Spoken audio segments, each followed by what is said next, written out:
feel very free and thankful.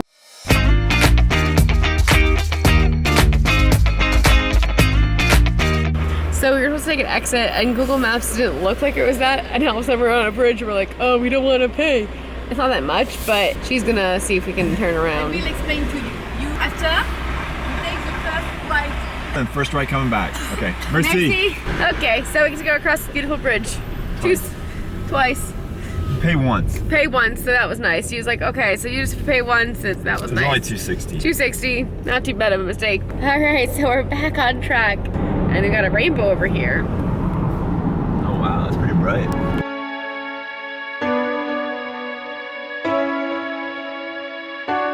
Today we will be exploring the sites of D-Day. I was like, oh, you probably just go to one place and it's all right there. But because of how big of an invasion this was, and how many troops were involved, there were like 5 different beaches that they came across. Excited for it. At the same time, it'll be probably emotional as well.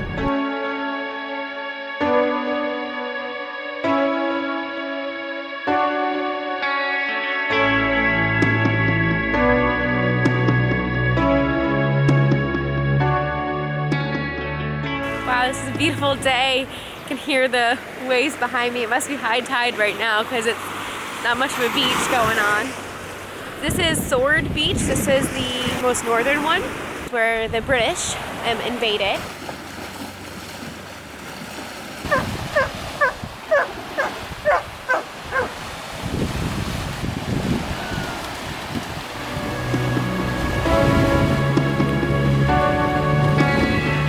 It's like a super nice day today. I mean, it's a little bit windy. Besides that, it's pretty warm, but it's still a fall day. So it was nuts that we saw a person in a bathing suit, not in a wetsuit, swimming.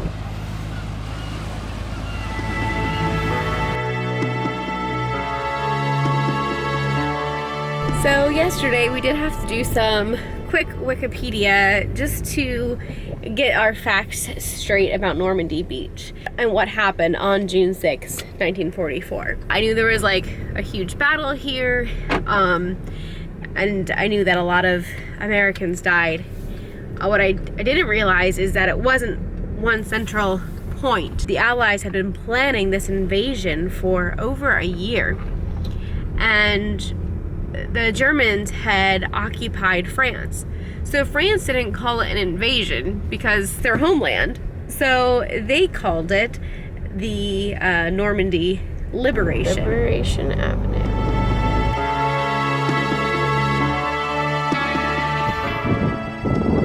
So this is Juno Beach. This is where the Canadians landed. Seriously, this looks like a scene from The Longest Day. Such farmland. Wow, look at this narrow road. Remind you of England? Oh, car. Slow down, pull in. Would you drive?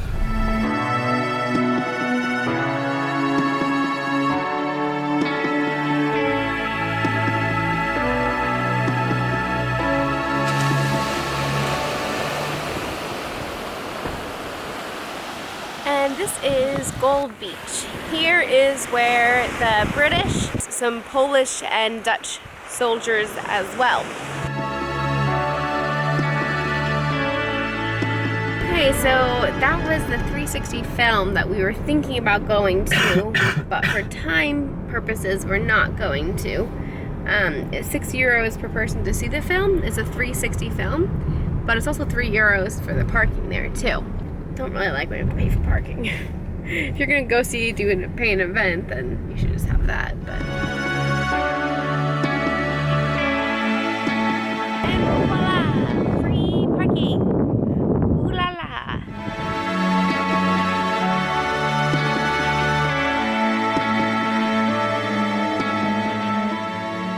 We're not sure if this is part of the Gold Beach or close to the Omaha. It's actually called Normandy Beach here. I think this may be where the Brits were. So 2 years prior to the Normandy invasion is when the Germans built this seawall. The Germans they knew that at some point the Allies would have to strike by sea.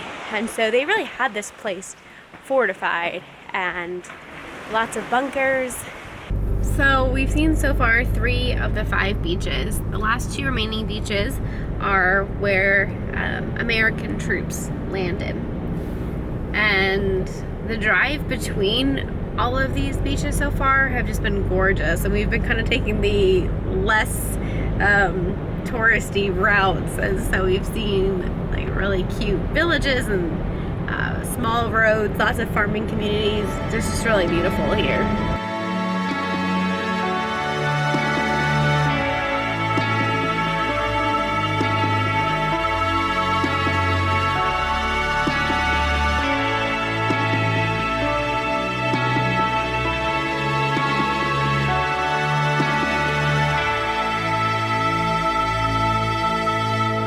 This is Omaha Beach.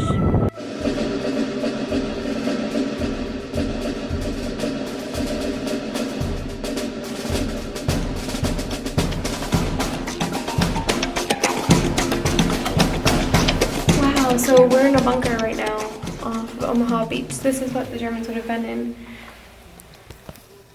Can't see too far. This is probably used to like store ammunition or something. There were only 31 Germans, but they were heavily armed. It's hard to think about all that went on that day, and it was from 6:30 in the morning on June 6th to 9 in the morning, June 7th. So yeah, quite a long day. I now want to watch the movie Longest Day, even though I really don't like war movies. I don't like, you know, all the blood and guts and all that. That's part of our history, and I think that it's good to look back to the history, so you don't let history repeat itself. Look, this is pretty steep down there. There's another bunker here, so it's a really good spot for a bunker. It's right at the top of the hill.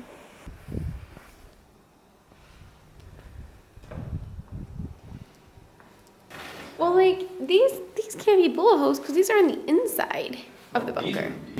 Because when the Americans are coming to shoot them out, they're shooting into here. I guess. Look at this, like this is from explosion. You think? So is like the whole thing like fortified with all that metal? Yeah. That's crazy. That's why, like when they drop bombs on it and stuff, It doesn't. Like concrete and the metal.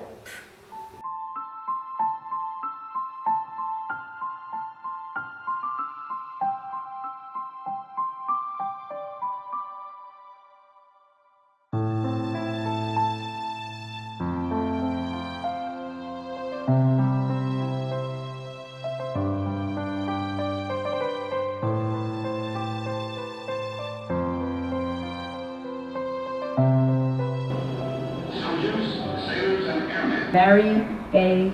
Watuki, Carl H. Eisnauer, Edward J. Krause, Leading through the over 9,000 names. Daniel T. Patton, George W. Williams, B. Moore Jr., William B. Moore. Wow, that was a really amazing free museum. So this is American soil, which is crazy because this is the American cemetery, and all they asked for was enough land to bury the dead that fought here in France, and France honored that. Welcome back to USA.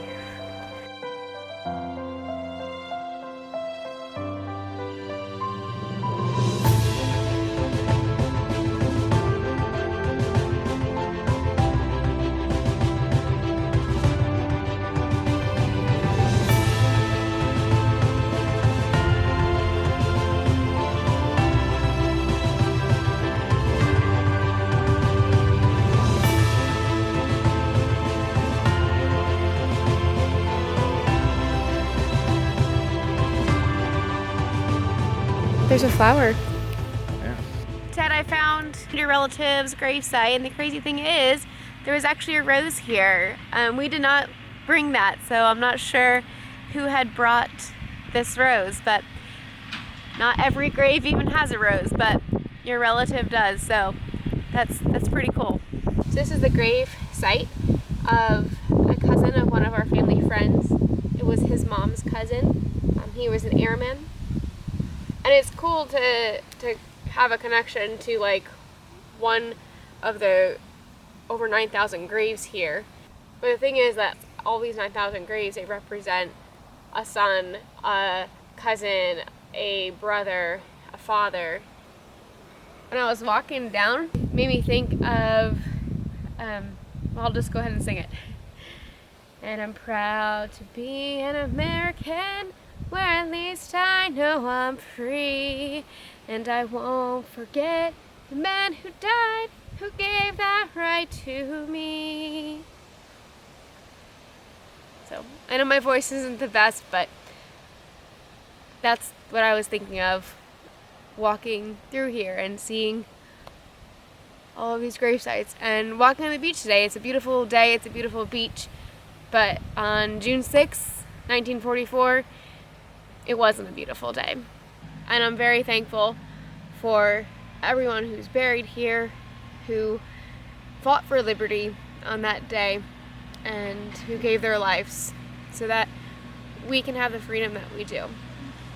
I thought today would be like a super emotional day. And it has been emotional, but in different ways. I thought I'd be like more like sad emotions, kind of like more so what I was feeling at Auschwitz. This is terrible.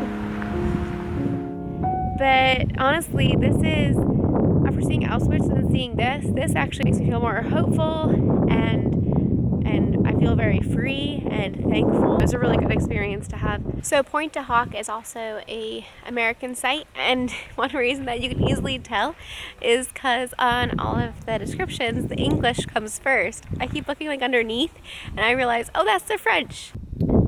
They used rope ladders, and then if one was cut, they just threw another one up and kept going.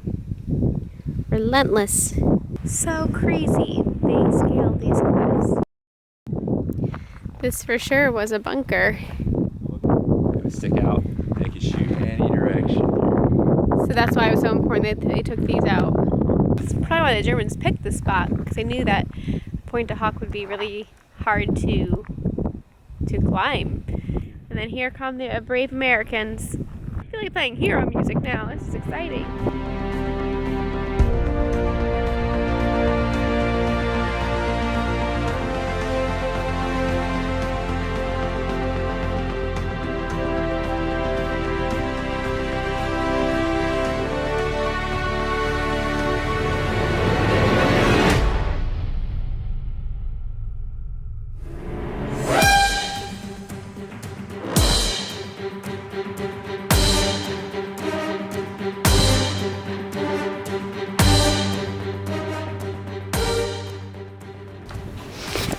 Oh, that was a big step. You have a light, Peter? Oh wow, this is huge. Pretty big. Big room. Oh yeah, the doors are still intact, huh? Yeah. Oh, that's crazy.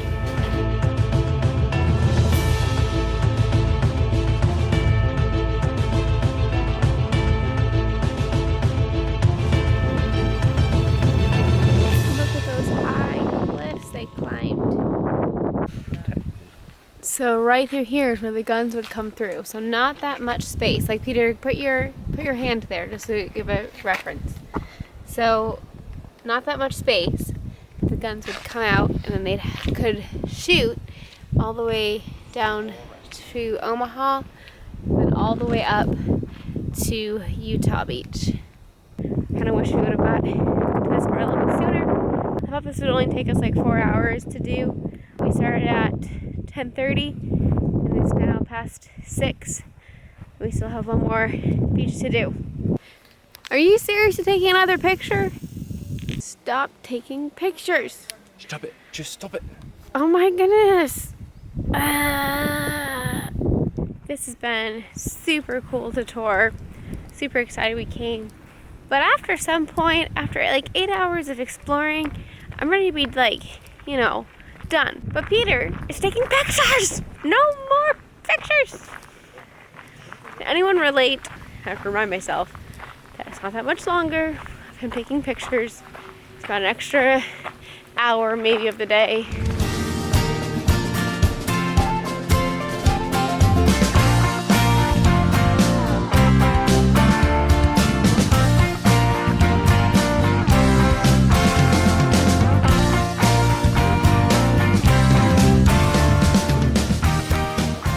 So the rain finally started. It's been threatening to rain all day, which is great because it's nighttime and we're pretty much done seeing stuff. We have Utah Beach that we still wanted to see, and we're like 3 kilometers from that.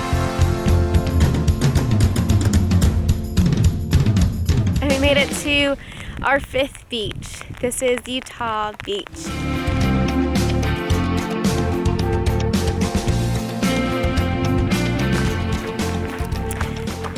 And at this beach, it's a little bit farther away from Omaha than like any other beach was to the other, because in Utah, they actually got blown off course a little bit that morning. So yeah, one thing I did not realize was just how far spread out D-Day invasion was. I mean, Sword Beach, which was the farthest point from Utah Beach, I believe is like 150 kilometers from here. So yeah, it's pretty spread out. It was definitely like different than I thought it was gonna be. I thought that it would be like super sad today, but actually over anything, it was more hopeful, and also just this feeling of thankfulness for the freedom. So, yep. Liberation Day. I think I like that better. Liberation Day. Because this was a day that the Allies were fighting for liberty. Okay, it's raining out there pretty hard, so like I got my quick video, came back to the car, and then Peter's still out there getting photos. So crazy, I haven't seen him yet. Come back. I just wanted to get back in the car as soon as possible, and I don't like getting wet. Utah Beach is definitely underrated. On the podcast that we listened to and everything, nobody like said, hey, you gotta see Utah, like Omaha and Pointe du Hoc. But I mean, for American especially, Utah Beach is really cool. They have all kinds of monuments here. They have a tank, they have an land-to-air gun. They have a hangar with an airplane in it. It's just really cool. Like, I would highly recommend, you know, especially if you're an American, to come visit all 3 of the American places. Omaha is good because you have the cemetery, of course. Pointe du Hoc is great for all the ruins, but Utah Beach is really cool. They even have landing craft. Wish we were here a little bit earlier and wish it wasn't raining, but I think we still got some good pictures, so pretty cool. If you wouldn't have taken an extra half hour taking pictures at Pointe du Hoc. No. Like, if we would have known this was so cool, yeah, I would have left the first 2 beaches sooner. We took a lot of time at the first 2 beaches. Yeah. And then here is St. Mary Eglise, but it's raining, so you don't get to see much. St. Mary Eglise.